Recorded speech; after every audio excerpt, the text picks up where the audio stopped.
नमस्कार, आदाब, सत श्री अकाल। मैं अतुल कुमार शर्मा आप सभी का अपने YouTube channel free chemistry by Sharma ji पर हार्दिक स्वागत और अभिनंदन करता हूं। साथियों, आज हम लोग कार्बनिक यौगिकों के अंतः परिवर्तन को प्रारंभ कर रहे हैं। आप सभी को प्रतिदिन इस टॉपिक पर वीडियोज मिला करेगी, तो ऐसे सभी साथी एवं मेरे स्टूडेंट्स जिन्होंने मेरे चैनल को अभी तक सब्सक्राइब नहीं किया है, सबसे पहले मेरे चैनल को सब्सक्राइब कर लेंगे ताकि मेरे द्वारा अपलोड किए जाने वाले वीडियोस की नोटिफिकेशन आप सभी के लिए सबसे पहले प्राप्त हो सके। एग्ज़ाम की दृष्टि से यह श्रृंखला बहुत इंपॉर्टेंट रहने वाली है। आप मेरे द्वारा बताए जाने वाले पॉइंट्स को अपनी कॉपी पर नोट करेंगे और एक बेहतरीन नोट्स बनाएंगे ताकि एग्ज़ाम में आप लोगों को किसी प्रकार की कठिनाई ना हो। चलिए आगे बढ़ते हैं और स्टार्ट करते हैं कार्बनिक यौगिकों का अंतः परिवर्तन। अंतः परिवर्तन की श्रृंखला में सबसे पहले हम लोग एल्कोहल श्रेणी से शुरुआत करेंगे और एल्कोहल श्रेणी में जो सबसे पहला अपना पॉइंट आएगा वो एथिल अल्कोहल से मेथिल अल्कोहल आएगा। तो कैसे बदलेंगे एथिल अल्कोहल को मेथिल अल्कोहल में, चलिए प्रारंभ करते हैं। मैं जिस तरीके से आपको बता रहा हूँ आप अपनी कॉपी पर भी नोट करते रहना ताकि आप लोगों को सारे अंतः परिवर्तन याद हो सकें। आप सभी लोग जानते होंगे कि एथिल अल्कोहल का जो सूत्र होता है मैं यहाँ पर लिखता हूँ। एथिल अल्कोहल का बच्चों सूत्र देखिए मैं लिख रहा हूँ। दो तरीके हैं, चाहे तो आप C2H5OH लिख लीजिए या तो आप ये लिख सकते हैं या फिर आप इस तरीके से लिखिएगा CH3CH2OH। ये क्या हो गया, ये एथिल अल्कोहल का नया रूप हो गया। तो हमने इसके नीचे इसका नाम भी लिख दिया ताकि जिन स्टूडेंट्स को नाम नहीं पता है तो वो सारे नाम अपनी कॉपी पर नोट कर सकें। तो CH3CH2OH हम लोगों ने एथिल अल्कोहल ले लिया। अब क्या करेंगे बच्चों, बहुत ध्यान से देखिएगा। हम लोग अम्लीय माध्यम में सोडियम डाइक्रोमेट को लेंगे। अम्लीय माध्यम का मतलब आप एसिड को ले लीजिए, हमने H2SO4 ले लिया और अम्लीय माध्यम में आपको सोडियम डाइक्रोमेट लेना है Na2Cr2O7। अम्लीय माध्यम में आप सोडियम डाइक्रोमेट लेंगे और इसकी उपस्थिति में आपको एथिल अल्कोहल का ऑक्सीकरण कराना है। क्या कराना है साथियों, ऑक्सीकरण कराना है। जब आप ऑक्सीकरण कराएंगे तो ये जो आप जल देख रहे हैं ये जल बच्चों अलग हो जाएगा।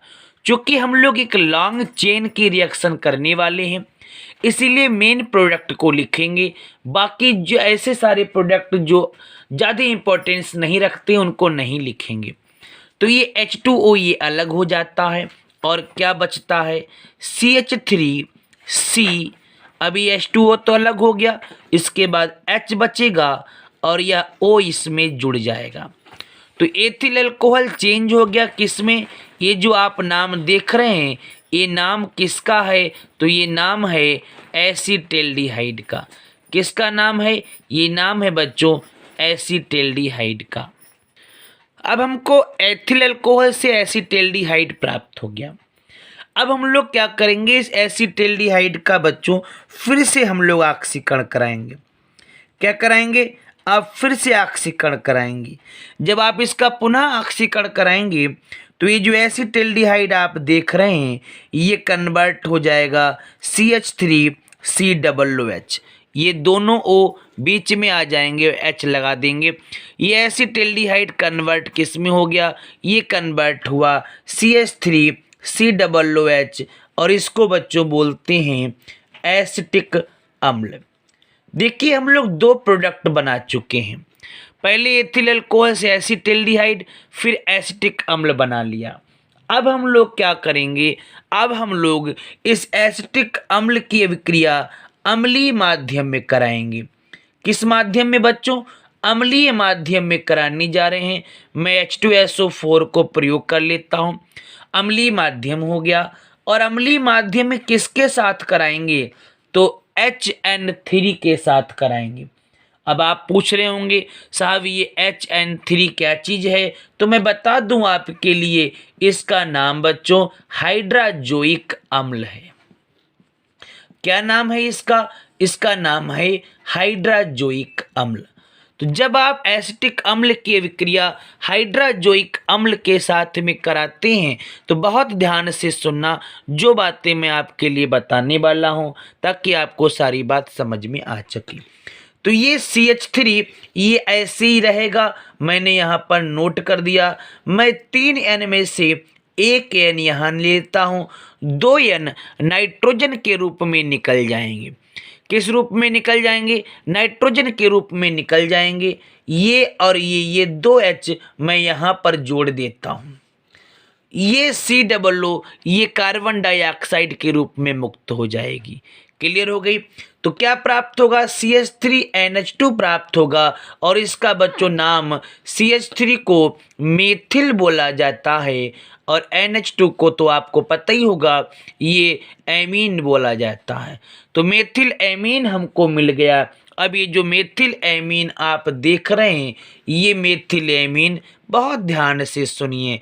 मेथिल एमीन Na2 और HCl की उपस्थिति में, NaNO2 क्या चीज़ है? ये सोडियम नाइट्राइट है। क्या नाम है? Sodium nitrite. ये HCl।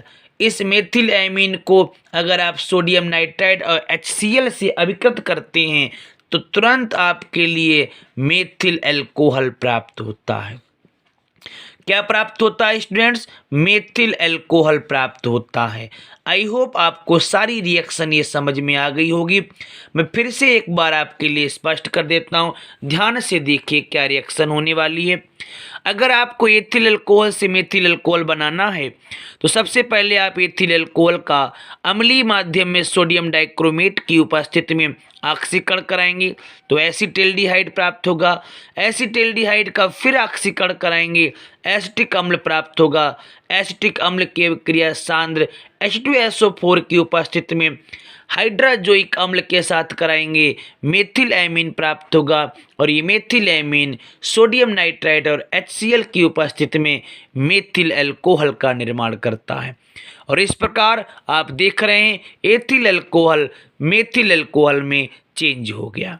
चलिए हम लोग आगे दूसरे अंतः परिवर्तन की ओर बात करते हैं।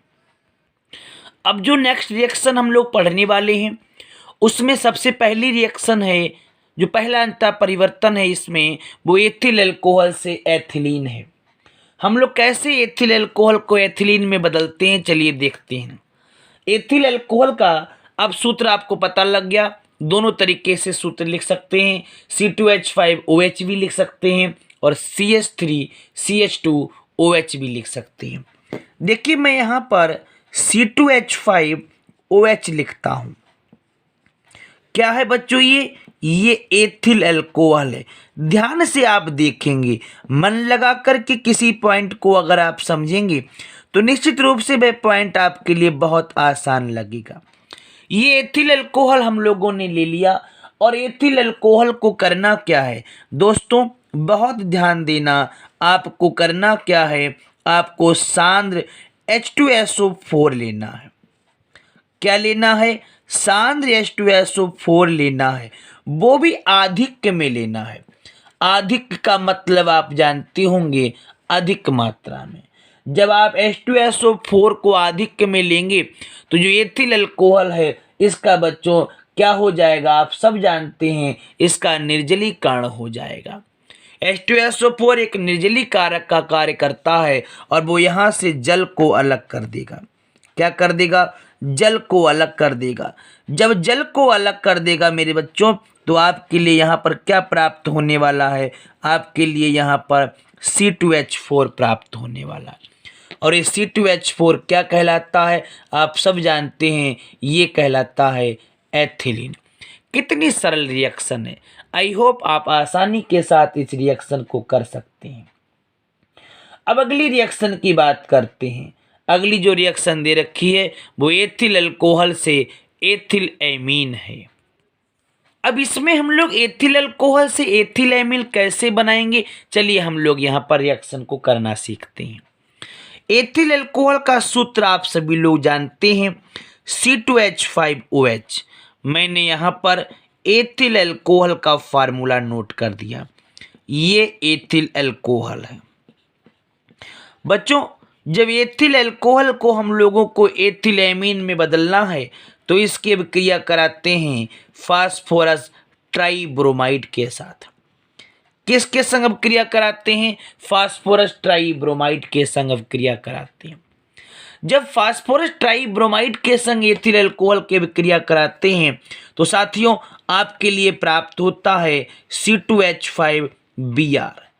C2H5 आप जानते हैं ये एथिल है और Br क्या चीज़ है? Br ब्रोमाइड है। आपके लिए एथिल ब्रोमाइड प्राप्त होता है। अब क्या करना है, आगे की बात सुनिए, ध्यान से देखिए। आपके लिए एथिल ब्रोमाइड प्राप्त हो गया। अब आप एथिल ब्रोमाइड की अभिक्रिया सोडियम एजाइड से कराइए। सोडियम एजाइड Na(N3), ये सोडियम एजाइड का फार्मूला है Na(N3), सोडियम एजाइड। जब आप सोडियम एजाइड के संग अभिक्रिया कराते हैं तो Na और Br ये आपस में मिलकर के सोडियम ब्रोमाइड बनाते हैं और एथिल के साथ में N3 जुड़ जाता है और इसका नाम बच्चों हो जाता है एथिल एजाइड। क्या नाम हो जाता है बच्चों? Ethyl azide. इतनी बात सबको समझ में आ गई होगी। उसके बाद हम लोग क्या करेंगे, ये जो एथिल एजाइड आप देख रहे हैं इसका हम लोग अपचयन कराएंगे। क्या कराएंगे बच्चों? अपचयन कराएंगे। वो भी किसकी उपस्थिति में? ध्यान देना, आपको इसका अपचयन कराना है लिथियम एल्युमिनियम हाइड्राइड की उपस्थिति में। किसकी उपस्थिति में? लिथियम एल्युमिनियम हाइड्राइड की उपस्थिति में। और जब आप इसका अपचयन कराएंगे दोस्तों तब क्या होगा, आगे सुनिएगा। जैसे इसका अपचयन होता है ये 3 नाइट्रोजन में से 2 नाइट्रोजन तो अलग हो जाते हैं N2 के फॉर्म में, N2 के रूप में, और आपके लिए क्या बचता है? आपके लिए C2H5N बचता है। 2 तो नाइट्रोजन के रूप में निकल जाते हैं, आपके पास केवल N बचता है और आपको 2 हाइड्रोजन लेना है ताकि मैं यहाँ से 2 हाइड्रोजन को यहाँ पर जोड़ दूँ तो C2H5 क्या कहलाता है? एथिल कहलाता है और NH2 क्या कहलाता है? ये एमीन कहलाता है। तो क्या प्राप्त हुआ साथियों? अपने को एथिल एमीन प्राप्त हो गया।